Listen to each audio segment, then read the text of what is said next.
Bonjour à tous et à toutes. Bonjour, cher public. Bonjour. Est-ce que vous pouvez faire un petit coucou à nos internautes? Ok, donc vous êtes salués, vous êtes aimés depuis notre plateau. Et nous vous souhaitons la bienvenue à cette émission, à cette plateforme où on parle de foi, on parle de ministère de spiritualité et on parle aussi de finances. Et on parle de finances pas pour vous donner l'amour de l'argent selon le monde, mais pour vous permettre d'être riche selon Dieu afin d'enfanter les œuvres dont vous êtes enceinte. Et donc aujourd'hui, c'est un format particulier parce que nous avons un public, un merveilleux public, un public dynamique. Est-ce que le public peut pousser des cris? Donc le concept, il est simple. Vous allez avoir à tour de rôle des personnes qui viendront me poser des questions. Les questions doivent être simples, sinon je me fâche. Je rigole. Et donc, il y a des personnes qui viendront à tour de rôle poser des questions. Nous avons 4 minutes ou plus selon les questions ou les réponses pour pouvoir justement traiter de la question. Et à la fin de la question, si la réponse est satisfaisante, la personne pourra retourner à sa place et une nouvelle personne viendra poser la question. Donc, il y a une courageuse qui a décidé d'être la première personne. Est-ce qu'on peut acclamer pour les premières questions? Parce que c'est toujours... Amen. Et donc, aujourd'hui, je ne l'ai peut-être pas dit. Donc là, on aura plusieurs émissions. Hein, et là, nous continuons. Nous avons eu la partie 1 sur les finances. Et cette vidéo traitera de la partie 2. On s'est dit, il faut prendre le temps d'asseoir les bonnes bases et de partager des principes qui vont vous aider, vous, à être riche pour Dieu. Donc, je te laisse poser la question. Amen. Bonjour, pasteur. Bonjour. Alors, moi, c'est Joanne. J'ai remarqué dans la société qu'en fait, l'éducation financière était très importante. Et je voulais vous poser la question, comment est-ce que vous faites, en fait, dans l'éducation de vos enfants pour intégrer l'éducation financière? Ah, ben, c'est une très bonne question, Jojo. Bon, ça, on l'appelle Jojo, hein, entre nous. Donc, c'est une très, très bonne question. C'est une question, bon, je pense qu'on a fait, j'ai fait une vidéo dessus avec mon épouse où j'expliquais comment est-ce qu'on procède. Bon, je vais de manière très synthétique revenir dessus. Ce qu'il faut savoir, c'est que les enfants doivent être intéressés au sujet de l'argent très tôt. On n'a pas besoin d'attendre qu'ils soient grands. En fait, dès qu'ils sont grands, c'est souvent trop tard. Parce que le rapport à l'argent se définit quand on est jeune. Et la première des choses à faire lorsque les enfants apprennent déjà, dès que l'enfant peut déjà raisonner, c'est de pouvoir amener l'enfant à réaliser que l'argent, en fait, a une valeur, que l'argent, c'est quelque chose qui nous permet que les choses coûtent, en fait. La personne doit, par exemple, laisser la lumière allumée. Vous allez vous dire que tu me fais perdre de l'argent. La personne va peut-être vouloir un jouet, tu vas lui dire ça coûte de l'argent. Donc l'idée c'est de pouvoir commencer à introduire la notion du coût. Ça coûte quelque chose. Parce que vous avez souvent des adultes princes ou princesses qui se permettent justement de dépenser à tout va. Pourquoi? Parce que ces personnes n'ont pas été enseignées dès leur jeune âge à ce que l'argent a une valeur et que les choses coûtent. Et c'est pourquoi les personnes n'ont pas une bonne gestion de leurs finances. Et donc, c'est important de pouvoir introduire ça. Je me rappelle, et après ça, une fois que la personne sait compter, là, maintenant, on va introduire la notion de savoir que 1 euro permet d'acheter peut-être un biscuit, mais ne permet pas d'acheter peut-être un jouet.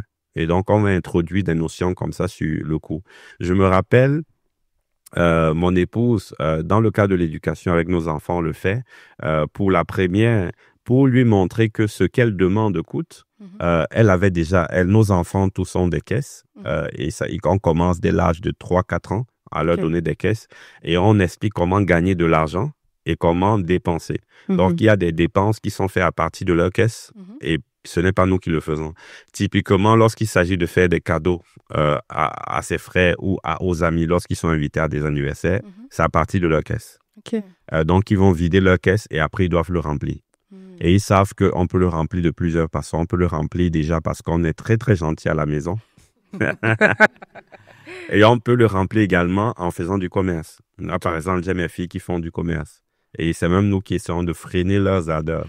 À chaque fois qu'on va au magasin, papa, je vais acheter tel bonbon, tel paquet de bonbons et puis je vais revendre. Parce qu'elle sait qu'avec ça, elle va multiplier son argent. Et quand elle va acheter les bonbons, c'est qu'elle va acheter à partir de son argent. Pas à partir de, c'est pas nous qui achetons, c'est toi qui achètes, tu vends et ça te permet de renflouer tes caisses. Donc, il y a déjà la notion de commerce. Maintenant, elle, quand elle avait sa caisse, elle allait au supermarché avec mon épouse et elle voulait tout au supermarché. Et donc, mon épouse a dit, OK, tout ce que tu veux, prends, mais c'est toi qui vas payer. Et elle avait sa petite pièce, je pense qu'elle avait, je crois, 4 ou 5 ans, et elle avait, je crois, 3 euros. Okay. Mais elle a rempli son caddie. Donc, je veux ça, et prends. Et arrivé donc à la caisse, mon épouse a expliqué à la caissière que là, je suis juste en train d'éduquer mon enfant et apprendre la valeur de l'argent. Donc, là, il y a son caddie. Donc, permettez que son caddie passe. Il y a beaucoup de choses qu'on va rejeter. Et donc, elle a déposé tout ce qu'elle voulait et elle s'est mise de l'autre côté. Et la caissière lui dit, ça coûte tant. Donc, est-ce que tu as l'argent pour ça? Non. Ça coûte tant. Donc, elle s'est vue qu'on vidait tout son caddie. Et puis après, la caissière a gardé un seul article. Okay. Et la caissière lui dit que voilà seulement ce que tu peux prendre. Elle était fâchée, mais bon, elle s'est dit, bon, ça va. Elle avait 3 pièces. Elle a donné une pièce. La caissière dit non, c'est toutes les 3 pièces que tu dois donner. Elle s'est écroulée, elle s'est mise à pleurer. Elle s'est rendue compte que elle allait vider sa caisse pour un seul paquet. Wow. Et là, elle a crié dans tout le supermarché. On a dû la calmer, la consoler. Mais elle a dépensé, elle a vidé sa caisse pour acheter le paquet. Okay. Et donc là, c'était une bonne leçon. Et aujourd'hui, c'est elle qui nous rappelle que les choses coûtent. Okay. Et elle est tellement consciente que les choses coûtent que lorsqu'elle devait acheter le cadeau pour sa petite sœur, et là, je pense qu'elle avait 6 ans, et je lui ai dit, bon, quand est-ce qu'on va acheter le cadeau? Elle m'a dit, non, papa, laisse, tu sais comment faire pour avoir le cadeau. Elle a pris un de ses jouets et elle allait faire un troc avec quelqu'un qui avait un jouet tout neuf.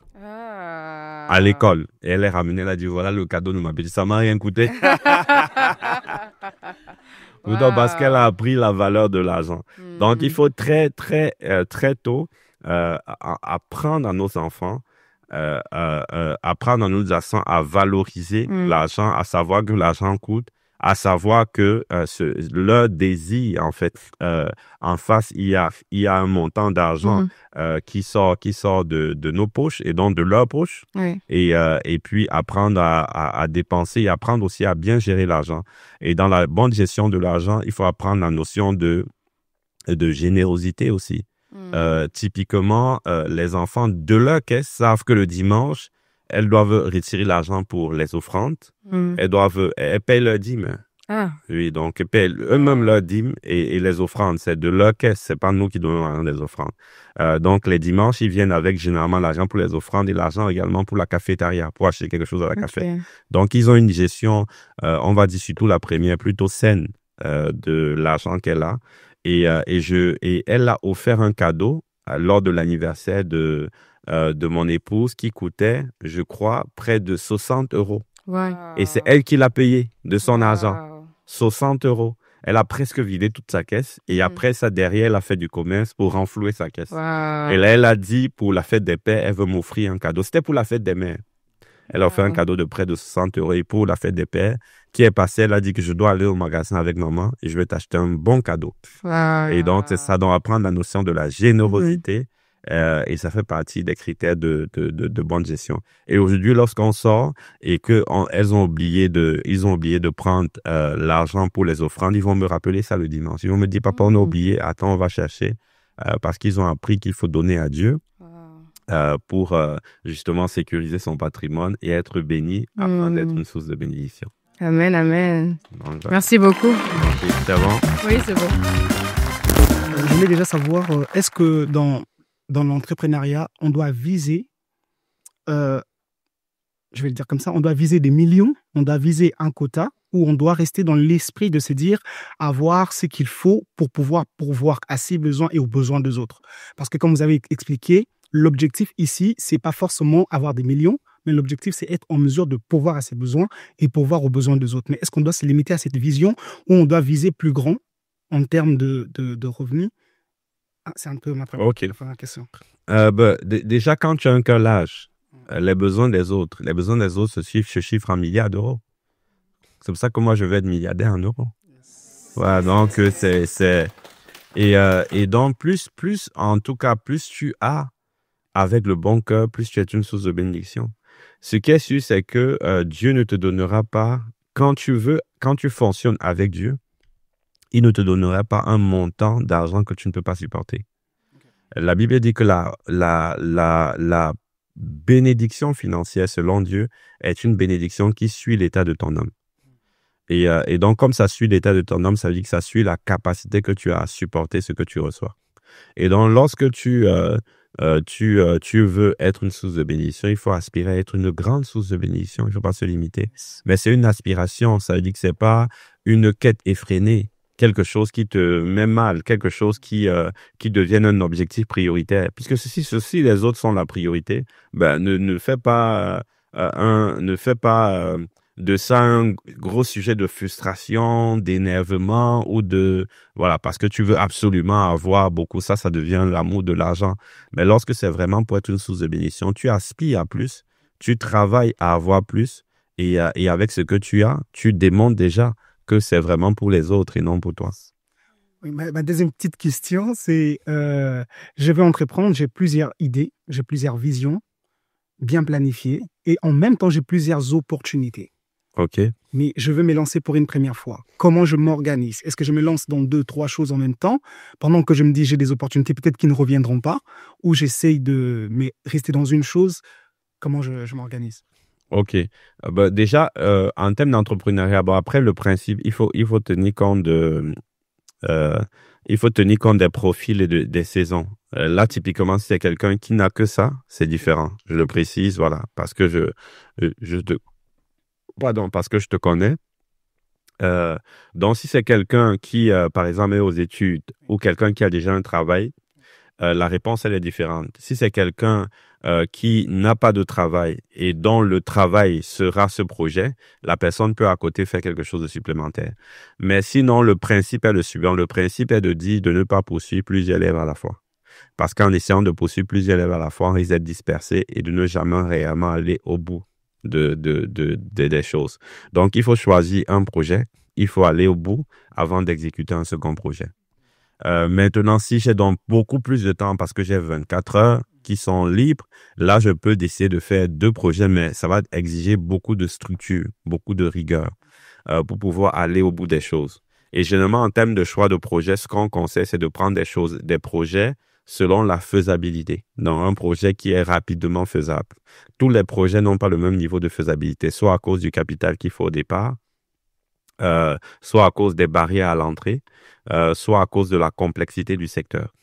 Et donc, tout ça peut rendre un projet beaucoup plus complexe. Donc, il faut partir sur des projets parce que lorsqu'on lance un premier projet, le but, ce n'est pas forcément directement d'être enrichi à travers ce projet. Le but, c'est de devenir une version qui pourra réussir demain.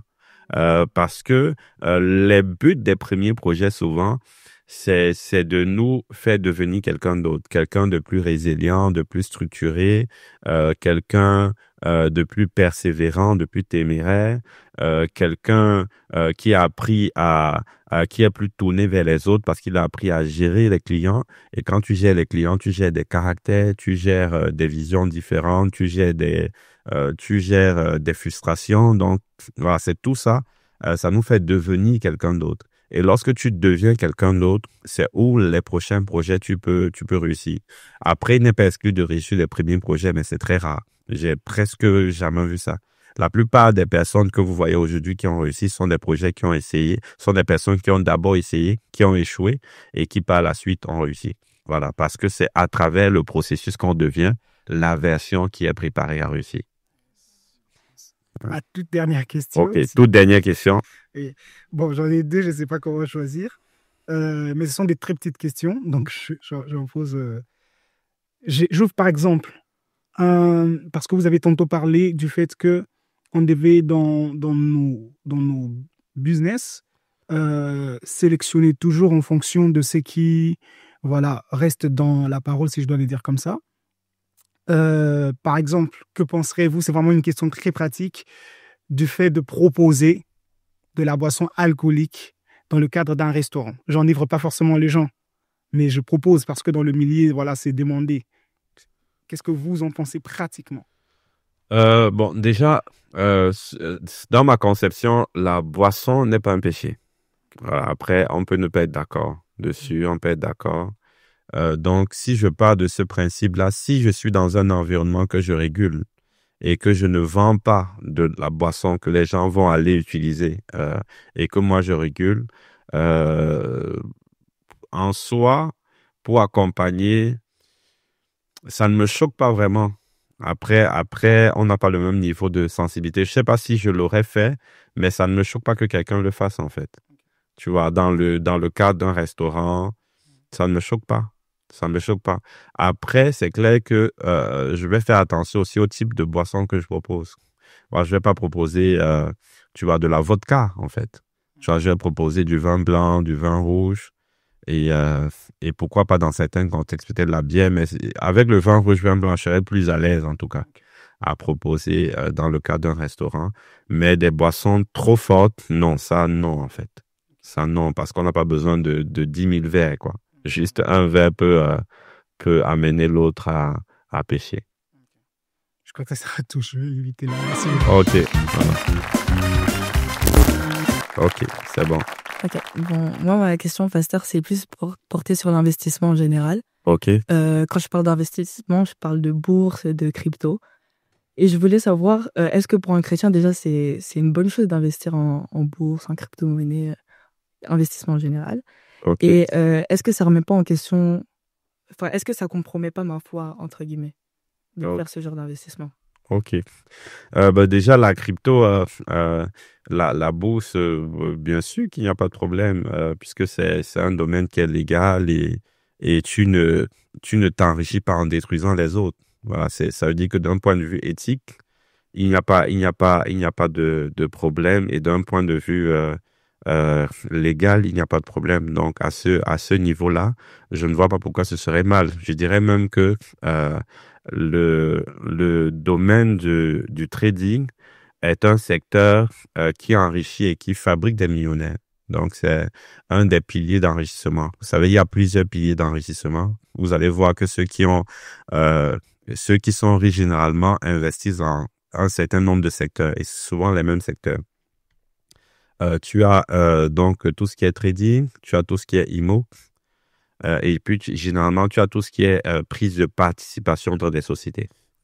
Et c'est souvent des trois. Après, d'autres investissent dans de l'or, mais c'est plus des valeurs refuges. C'est pas vraiment pour être enrichi, mais ceux qui ont de l'argent dans d'autres secteurs reviennent généralement dans les secteurs de l'immobilier, de la bourse ou en prenant des participations dans d'autres sociétés. Donc, c'est souvent les trois piliers d'enrichissement. Donc, là, le trading, c'est quelque chose à faire et ça ne compromet pas la foi. Après, il faut faire les choses avec discernement parce que c'est un secteur très vite qui peut nous rendre dépendants.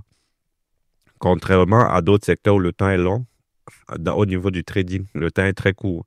Et ça veut dire que les choses, ça bouge rapidement. Et comme ça bouge rapidement, ça crée une forme d'addiction. Voilà. Et donc, il faut s'être investi, mais pour ne pas compromettre sa foi, il faut le faire avec discernement et avec rigueur. Il faut s'imposer des principes et il ne faut pas déroger à ces principes. Sinon, très rapidement, ça peut devenir compliqué, un peu comme les réseaux sociaux. En soi, être sur Instagram n'est pas mauvais, mais très rapidement, tu peux devenir addict. Et c'est pareil pour le domaine du trading. Très rapidement. Donc, il faut s'établir des principes. Se dire, par exemple, que de telle heure à telle heure, je consulte les informations au sujet des finances. De telle heure à telle heure, je regarde mes positions et je place mes positions. Mais au-delà de ces créneaux, je ne suis pas là à regarder chaque minute ce qui se passe. Donc, voilà ce que je peux conseiller. Okay. Mais étant donné qu'il y a encore un peu de temps, je voulais aussi connaître votre avis sur des business qui sont un peu jugés comme étant éthiquement pas corrects, dans le sens dropshipping, marketing digital. On dit un peu que c'est une manière de se faire de l'argent un peu facile. Alors, je voulais connaître votre avis. Est-ce que c'est éthiquement correct aussi. Enfin, pour un chrétien de faire ce genre de choses, de l'achat-revente. Parce que... Bon, si c'est facile pour quelqu'un qu'il le fasse et qu'il se fasse de l'argent, on voit. Si c'est facile, non. Attends, quand on parle d'éthique, après, il faut redéfinir la notion d'éthique. L'éthique, c'est pas dans la facilité. Si tu trouves, par exemple, si tu as une sagesse qui te permet de résoudre un problème complexe, mais de façon simplifiée et de te faire beaucoup d'argent, mais vas-y. C'est pas dans la facilité ou dans la simplicité de la solution que se cache l'éthique. L'éthique, c'est un rapport avec, le fait de détruire l'autre ou pas, et un rapport avec aussi le côté légal. En quoi est-ce que le fait d'acheter quelque chose et de vendre à quelqu'un qui de toute façon veut acheter ces choses est mauvais? En quoi est-ce que c'est mauvais? Ce n'est pas mauvais. La personne, ou peut-être parce que la personne se dit je n'ai pas stocké, je n'ai pas trop souffert. Donc pour pouvoir vendre, il faut que je souffre vraiment. J'achète, je stocke. Et que j'ai des difficultés même de loyer, que j'ai des difficultés de gestion de stock, là, il va dire, ah, vraiment, là, tu fais du business. Non, c'est pas vrai. Donc, si tu peux trouver une solution simple, tu le fais. Maintenant, aujourd'hui, le dropshipping, quand même, c'est quelque chose qui ne marche plus trop. Pourquoi? Parce qu'il y a des contraintes liées au dropshipping. Maintenant, les gens sont dans l'instantané. Quand ils achètent, Amazon peut te livrer quelque chose en 24 heures. Donc, ils sont dans des trucs qu'ils veulent acheter, ils veulent le recevoir demain. Alors que le dropshipping, le temps, il est long. Et donc, ça pose déjà un problème. Et puis aussi, en termes de service clientèle également, ça pose un problème. Donc, aujourd'hui, le dropshipping, et les gens ont commencé à identifier ou à repérer les articles qui sont vendus via le dropshipping. Et l'autre difficulté, c'est que les gens connaissent maintenant aussi le circuit. Ils savent qu'ils peuvent aller sur Alibaba, commander directement des choses en Chine et arriver pour ceux qui veulent vraiment prendre plus de temps et ils achètent des choses moins chères. Donc, ce qui fait que ce n'est plus vraiment un secteur, c'est un secteur qui est en pleine décroissance. Parce qu'avant de rentrer dans un secteur, il faut faire une étude de marché. Quand on fait l'étude de marché, on fait l'étude du marché, on fait l'étude de la concurrence et on fait l'étude de son produit. Et quand tu fais l'étude du marché, tu dois voir les tendances. Est-ce que le marché est haussier? Est-ce qu'il est stagne ou est-ce qu'il est en train de décroître? Et s'il est en train de décroître et que tu viens, voilà, tu vas pour monter alors que le marché est en train de décroître, c'est très compliqué. Et là, le dropshipping est en train de s'écrouler. Donc, ce n'est pas un secteur dans lequel je recommanderais fortement les gens de se lancer. Maintenant, il faut réaliser que ce qui est en train de monter, c'est tout ce qui est intelligence artificielle. Donc, même si je veux faire du marketing ou de l'e-commerce, je dois voir comment associer la nouvelle réalité à de l'e-commerce. Ça veut dire que je dois, dans le cadre de l'intelligence artificielle, faire du e-commerce. Dans le cadre de l'intelligence artificielle, faire du marketing digital. Mais tout cela doit se faire dans le cadre du marché qui est en train de monter. Sinon, l'IA va détruire beaucoup de secteurs et va incorporer beaucoup de secteurs. Donc, il faut pouvoir être dans ce marché montant. Dans tous ces secteurs-là qui sont à l'intérieur de l'IA, c'est où je dois me trouver parce que c'est ça qui est en train de monter. Aujourd'hui, ceux qui faisaient les designers qui ne s'appuient pas du tout sur l'IA, c'est dépassé en fait.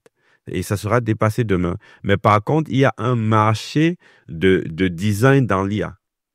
Parce qu'il y a beaucoup qui ne vont pas utiliser l'IA. Ça va faire que quelque chose que quelqu'un pourrait faire en 2 jours, 3 jours, toi, tu vas le faire en 1 heure. Et donc, du coup, tu auras des prix beaucoup plus compétitifs. Tu pourras proposer des modèles beaucoup plus variés. Je veux dire, il y a une autre offre de service qu'il faut faire, mais en tenant compte de la dynamique du marché actuel.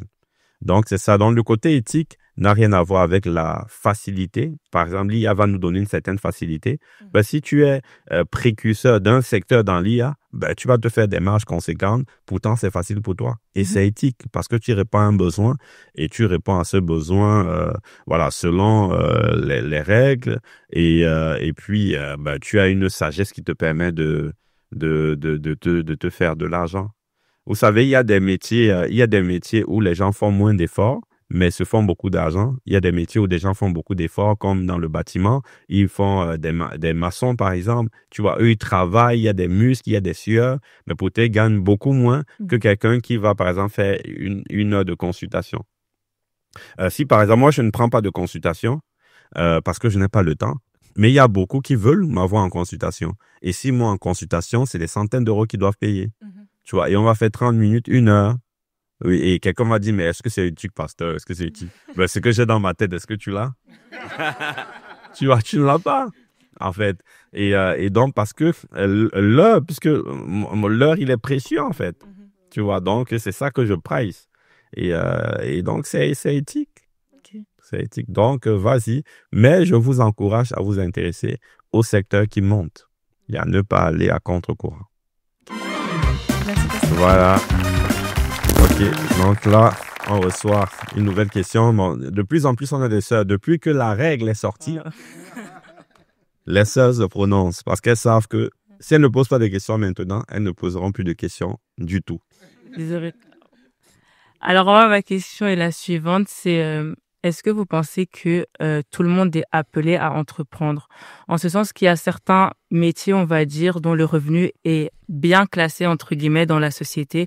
Donc, ils gagnent assez bien leur vie et du coup, ils sont une source de bénédiction pour les autres. Enfin, ils peuvent l'être et ils arrivent également à subvenir à leurs besoins. Alors, est-ce que tout le monde, finalement, malgré son secteur d'activité, je veux dire professionnel, est appelé à également devoir entrer Ok. dans l'entrepreneuriat? Tu as dit gagner bien sa vie. Comme moi j'ai dit, le but, c'est pas de gagner bien sa vie. Le but, c'est d'être une source de bénédiction. Et donc, être une source de bénédiction fait que tu aspires à avoir plus, en fait. Ok. Et quand tu aspires à avoir plus, tu aspires à avoir plus pour être davantage une source de bénédiction. Et comme je disais aussi, la Bible dit que Dieu peut vous combler de toutes sortes de grâces, afin que possédant toujours de quoi satisfaire à tous vos besoins, vous ayez en abondance, vous ayez encore en abondance pour toutes sortes de bonnes œuvres. Ça veut dire que l'abondance est pour les bonnes œuvres. Et ça veut dire qu'il y a de bonnes œuvres dont nous sommes enceintes que nous n'enfanterons jamais si nous n'avons pas l'abondance. Ça veut dire qu'il y a des bonnes œuvres que tu vas enfanter. Il y a des bonnes œuvres qui dépendent du niveau d'abondance que tu as.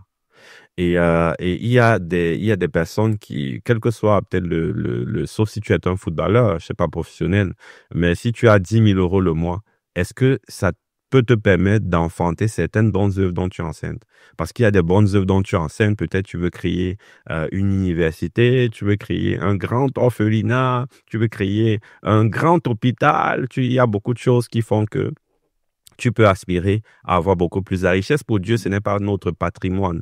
La richesse pour Dieu, c'est vraiment par rapport aux autres. Et les autres, il y a tellement de personnes qui sont dans le besoin que Dieu cherche des canaux en qui il va déposer. Mais ce sont des canaux préparés par Dieu, capables d'accueillir ce que Dieu veut donner et qui seront juste des canaux. Voilà, pour être une source de bénédiction. Donc, moi, je pense que, et ce que je n'encourage pas les chrétiens forcément à être dans une quête effrénée de beaucoup d'argent, mais j'encourage les chrétiens à aspirer à avoir plus afin d'être une source de bénédiction.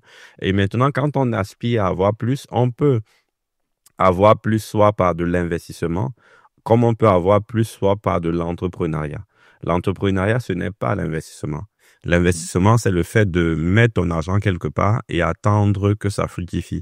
L'entrepreneuriat va exiger d'autres capacités, va exiger d'autres compétences pour pouvoir justement gérer un projet au quotidien pour en faire un succès. Pourquoi est-ce que je pense qu'il est important d'investir ou d'entreprendre? Déjà parce que tout travail qui dépend de ta force est un risque que tu prends. Parce qu'aujourd'hui, tu peux être dans un secteur où tu es bien rémunéré, mais si il y a quelque chose, une situation compliquée qui t'arrive, peut-être un accident, et que tu es dans l'incapacité de travailler, qu'est-ce que ta vie devient? Tu vois, donc ça veut dire que tout travail qui dépend de toi, de toi, est un risque que tu prends. Parce que demain ne nous appartient pas. Et la Bible, il faut toujours avoir la foi et espérer le meilleur, mais il faut toujours se préparer au pire. C'est la leçon que la Bible nous donne quand il parle de la fourmi, la sagesse de la fourmi. La sagesse de la fourmi, c'est la sagesse qui veut que tu te prépares au pire.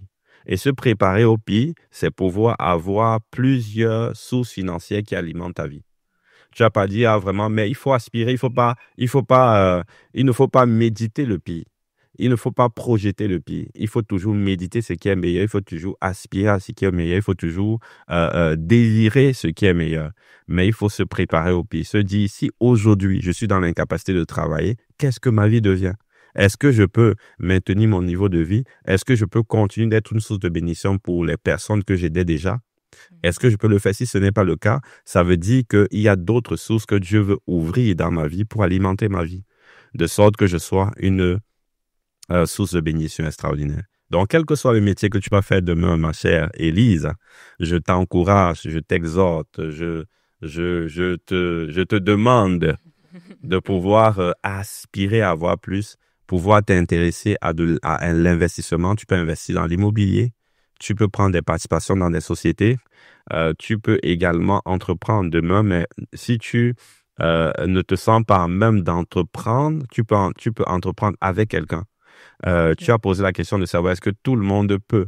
Tout le monde ne peut pas entreprendre tout seul, mais tout le monde peut apprendre à entreprendre. Donc, tu peux entreprendre parce que entreprendre, c'est quoi? C'est apporter de la valeur, de mettre en place un système qui permet d'apporter de la valeur aux gens contre rémunération. Et donc, si tu as une valeur que tu peux apporter à cause d'un talent, d'une connaissance, d'une compétence que tu as, l'entrepreneuriat, c'est quel est le système que je mets en place pour automatiser le fait d'apporter de la valeur et de récupérer l'argent. Donc, ce système va me permettre d'apporter de la valeur, récupérer l'argent, gérer l'argent, optimiser, etc. Et ce système-là, c'est ça l'entrepreneuriat. Et ce système peut être mis à 2, ça peut être mis à 3. Donc, si je ne peux pas entreprendre tout seul, je peux apprendre à entreprendre et je peux m'associer à des personnes pour entreprendre de manière efficace. Ok, merci beaucoup. Je t'en prie. Donc, soyez riches pour Dieu. Donc, nous sommes arrivés à la fin de cette vidéo et de ce premier module sur les finances. Je pense que vous avez été bénis. On a été tous bénis. Moi également, j'ai été béni, voilà, de répondre à ces questions, moi-même de structurer ma pensée pendant que je répondais. Donc, ça m'a également béni. Donc, j'espère que vous qui nous avez écoutés, vous avez été également bénis. Si c'est le cas, je vous invite à partager massivement. Vous savez, l'objectif de cette chaîne, c'est de pouvoir éveiller la conscience des chrétiens. Donc, si tu n'es pas chrétien, tu m'entends dans ta vie au Seigneur Jésus. Dans ta vie au Seigneur Jésus, je m'adresse principalement aux chrétiens et parce que nous voulons que Dieu suscite une armée de chrétiens riches pour Dieu. Nous avons compris que la richesse, ce n'est pas le diable, la richesse est divine et la richesse, c'est le plan de Dieu pour ses enfants, pour que ses enfants soient influents, impactants et puissent accomplir les œuvres dont ils sont enceintes. Et le but de cette chaîne, c'est de contribuer modestement, à notre façon, à pouvoir enfanter cette génération de personnes riches pour Dieu. Donc, pour cela, on a besoin de toi qui nous écoutes. N'hésite pas à partager massivement. En partageant, ça nous encourage. Et en partageant, tu permets de toucher également d'autres personnes et tu nous permets ainsi d'accomplir la mission et le mandat que nous avons reçu de Dieu. Donc, n'hésite pas à le faire. Abonne-toi également, like et si tu as des questions, mets-les en commentaire et on se fera un plaisir d'y répondre. On se dit à bientôt. Peace!